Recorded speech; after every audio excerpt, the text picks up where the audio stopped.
City, may isang tao na napakabait at pala kaibigan kahit kanino. Wala siyang pinipili, mahirap man o mayaman, maganda o may kapansanan. Minsan isang araw, nagplano ang taong ito na magdaos ng malaking handaan.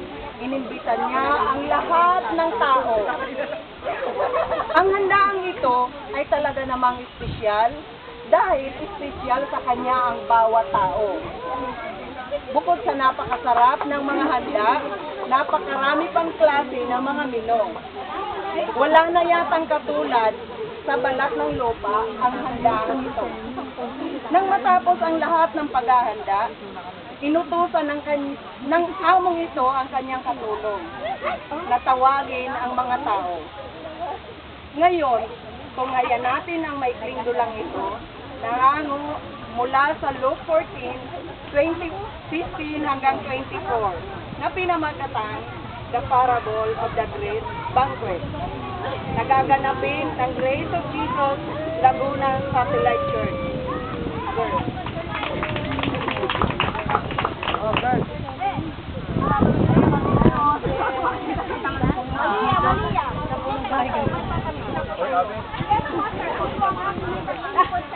Pakitawag lahat ng mga to dahil lahat ay bilisan mo.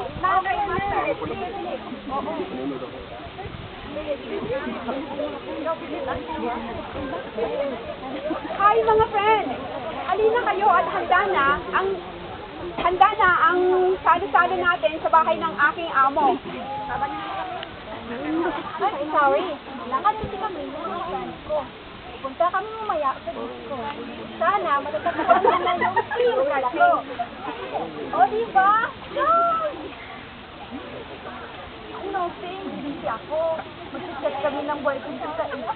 Dapat may pausapan namin mga plano namin. At ito na po yung sagot ng kahirapan namin. At inahasin na po makapag-asawa ng blue eyes. Wah! Ah! Wala ng US! Wow! Ayos ah! Hindi ako makakapunta. Ayos pa! Gusto ko kasi yan yun ng laptop. Saka iPhone. Kasi mga kaibigan ko meron na sila. Kaya kailangan ko rin makipagpunta. Ate, pasensya na. Hindi ako makakapunta. Marami akong gagawin.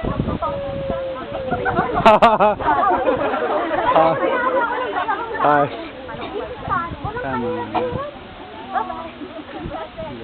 Master! Ikinalulungkot ko po dahil ang lahat ng inanyayahan nyo ay hindi po makakadalo sa iba't ibang kaparaanan. Ganun ba? O sige, hayaan mo sila. Pumunta ka sa mga kalye, sa mga tag, sa lahat ng istilita. Sa mga ang pamamahay ko. Ganun din. Master.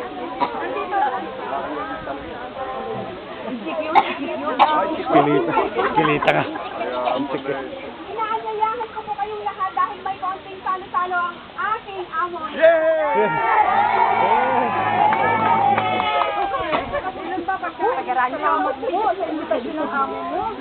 Kung malalagyan ng pagkain ng tiyang, malalagyan ng pagkain mo, ano?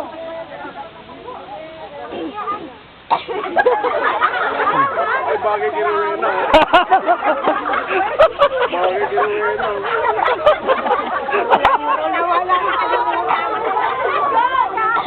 Salamat.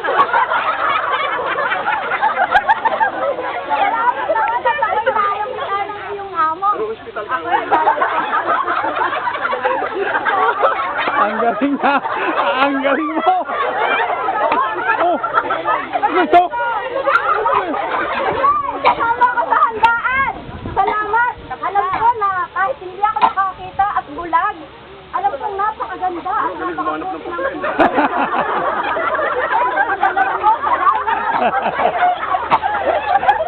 At ganun po ba? Katulad ko ang isang lumpo, makakadalo rin po ako ng bahay ng iyong amo at sabihin mo sa iyong amo na maraming salamat at dadalo po at dadalo.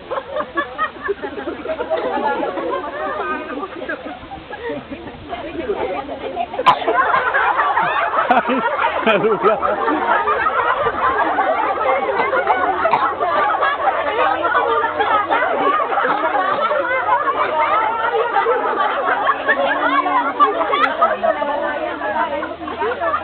Sige,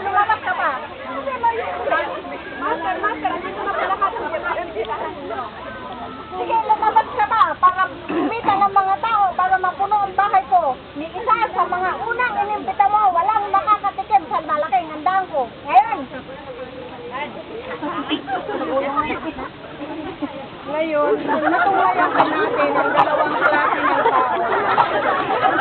Yung unang inimbita, binaliwala nila ang napakahalagang imbitasyon sa kanila. At inakalang ito ay walang kabuluhan. Minabuti pa nila pumunta kung saan-saan at gawin ang mga bagay na inakala nilang ito ang makapagbibigay sa kanila ng magandang buhay at kaligayahan.